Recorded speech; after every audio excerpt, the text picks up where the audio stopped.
The foundation of modern optics field was laid in ancient Greece in research carried out approximately 5th BC to 3rd BC. Three great philosophers of that time was Socrates, Plato and Aristotle. They believed that colors are made up of mixture of lightness and darkness. These concepts on light established in the age of ancient Greece rendered a large effect up until the appearance of Newton in late 17th century. After the Greece in 10th century erased Ibn al-Haytham, also referred as the father of modern optics, with significant progress in the field of optics. The properties of light known at that time includes rectilinear propagation of light, reflection from plane and curved surface, refraction at the boundary of two media, dispersion into various colors, high speed. Appropriate laws were formulated for the first four phenomena.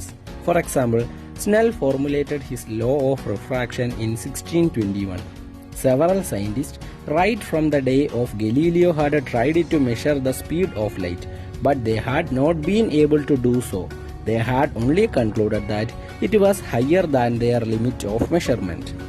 The real debate between the particle nature and the wave nature of light starts in 17th century. Two models of light was proposed at that time. The English physicist Isaac Newton erased his particle model of light, and the Dutch physicist Christian Huygens erased with his wave model of light. These models, light as a wave and as a particle in sense, are quite opposite to each other, but both models could explain all the known properties of light. There was nothing to choose between them. For over 100 years, Newton's particle model was firmly believed and preferred over the wave model. This was partially because of its simplicity and partially because of Newton's influence in contemporary physics. In 1801, Thomas Young performed his double-slit experiments and erased with interesting observations. A monochromatic source of light is used to illuminate two slits on a board, and a screen is placed in front of the board so that the light passing through the slits will reach the screen. If light was a particle, then it forms a pattern like this, and if light was a wave, it forms pattern like this. Young observed a pattern that supported the wave nature of light. Now we are demonstrating a simple animation of Young's double slit experiment.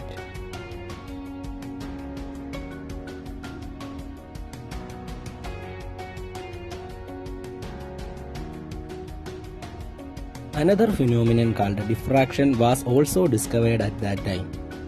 In diffraction experiment, a single slit is illuminated by a monochromatic source of light and the pattern is observed. This was the resultant pattern of diffraction. This phenomenon also supported the wave theory of light. Another phenomenon called polarization, which revealed the transverse nature of light, also supported wave theory. Polarization means only allowing the oscillation of light in one direction. This is a simple representation of polarization. Light amplified by the simulated emission of radiation, also known as a laser, works on the principle of polarization. Thus, Huygens' wave theory came into the forefront and Newton's particle theory went into the background. This situation again continued for almost a century. Better experiments were performed in the 19th century to determine the speed of light. With more accurate experiments, a value of 3 × 10⁸ meter per second of speed of light in vacuum was arrived.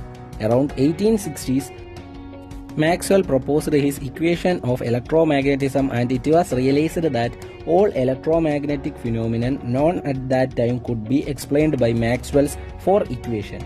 Soon, Maxwell showed that electric and magnetic field could propagate through empty space or vacuum in form of electromagnetic waves.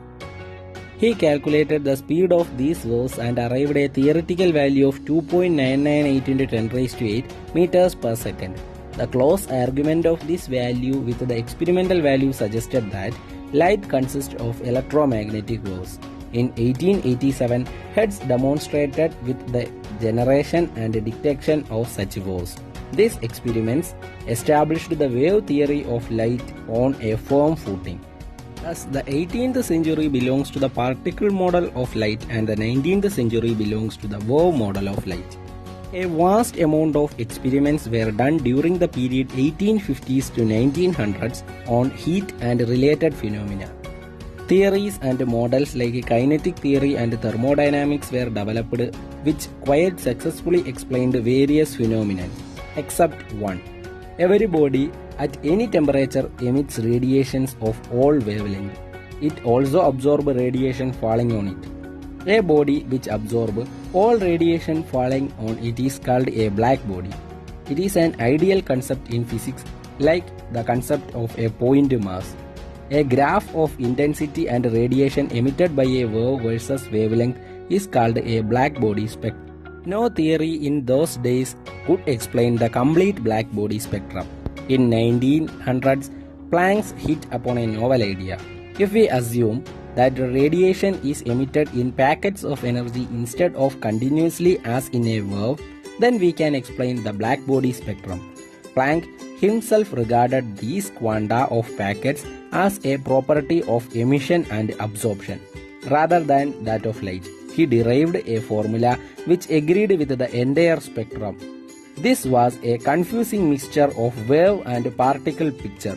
Radiation is emitted as particle, it travels as a wave and is again absorbed as a particle. This is the basis of quantum mechanics. As physicists become in a problem, is the light a wave or a particle? But soon in 1905, Einstein explained the photoelectric effect by assuming the particle picture of light. In 1907, Debye explained the low temperature specific heat of solids by using the particle picture of lattice vibration in a crystalline solid. Both these phenomena belongs to widely diverse area of physics, could be explained only by the particle model and not by the wave model. In 1923, Compton's X-ray scattering experiments from atoms also went in favor to the particle picture. This increased the dilemma of wave-particle duality further. Thus, by 1923, physicists faced with the following situation. There was some phenomena like rectilinear propagation, reflection, refraction, which could be explained by either particle model or by wave model of light. Then there were some phenomena such as diffraction and interference which could be explained only by the wave model and not by the particle model. Then there were some phenomena such as black body radiation, photoelectric effect, Compton scattering, which could be explained only by the particle model but not by the wave model. In 1924, de Broglie proposed his theory of wave-particle duality, in which he said that not only photons of light but also particles of matter such as electrons and atoms possess a dual character, sometimes behaving like a particle and sometimes as a wave. He gave a formula connecting their masses, velocity, momentum, etc. with their wavelength and frequency. In 1927, Thomson and Davison and German in separate experiments showed that electron did behave like waves with a wavelength which agreed with that given by de Broglie's formula.